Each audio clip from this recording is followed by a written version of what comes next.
the law of mass balance is an incredibly important idea.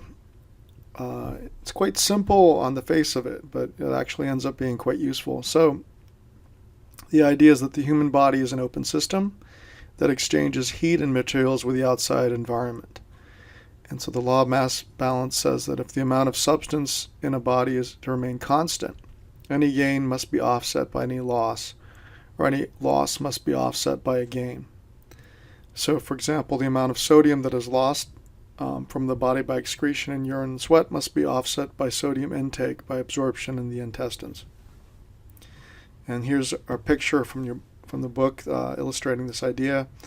If you have a constant level or amount of something, a certain mass, say of sodium, the only way for the total sodium in the body to be maintained constant is if the sodium input through dietary intake is equal to that of sodium excretion through urine, sweat, and so forth. Okay, so again, the amount of sodium, if you're using sodium as an example, is relatively stable, and the body's not changing. So this is all, if the body's growing really quickly, then maybe this wouldn't work. But if you're talking about an adult, it's not changing body size, then and you expect the sodium amount to be constant, then the sodium intake rate must equal the rate of sodium excretion. And this term excretion you may not be familiar with. It's defined as the elimination of material from the body, usually through urine, feces, lungs, or the skin. For example, carbon dioxide, CO2, is produced during metabolism, and it's excreted by the lungs.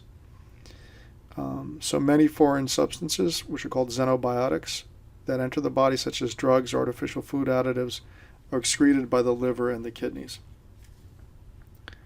So let's do another example here. So here's another example is the amount of oxygen that enters and does not leave the body equals the amount of oxygen that's consumed by the body. So this turns out to be very useful. I mean, it's sort of very simple on the face of it, as I said, but we can use this information. We could say, well, if oxygen enters the body and it doesn't leave, well, it must be consumed by the cells of the body. So we can use that to calculate oxygen consumption rate by the body.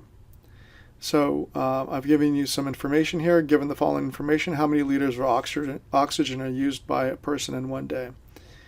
So air that you're breathing is a mixture of nitrogen. It's primarily nitrogen.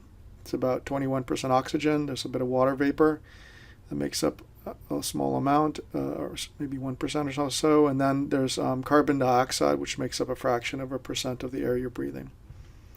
But let's assume that 5% of the volume of the air that enters the body with each breath is consumed.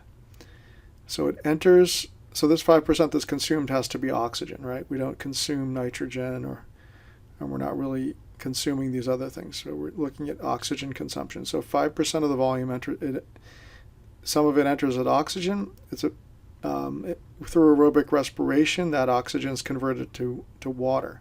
So it doesn't leave your body as oxygen as you breathe out.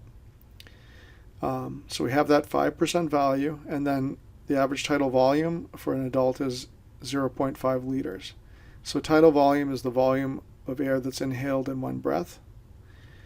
And then let's take a typical resting respiratory rate of 12 breaths per minute. So given that information, how many liters of oxygen are used by a person in one day? Okay, I'll let you think about that.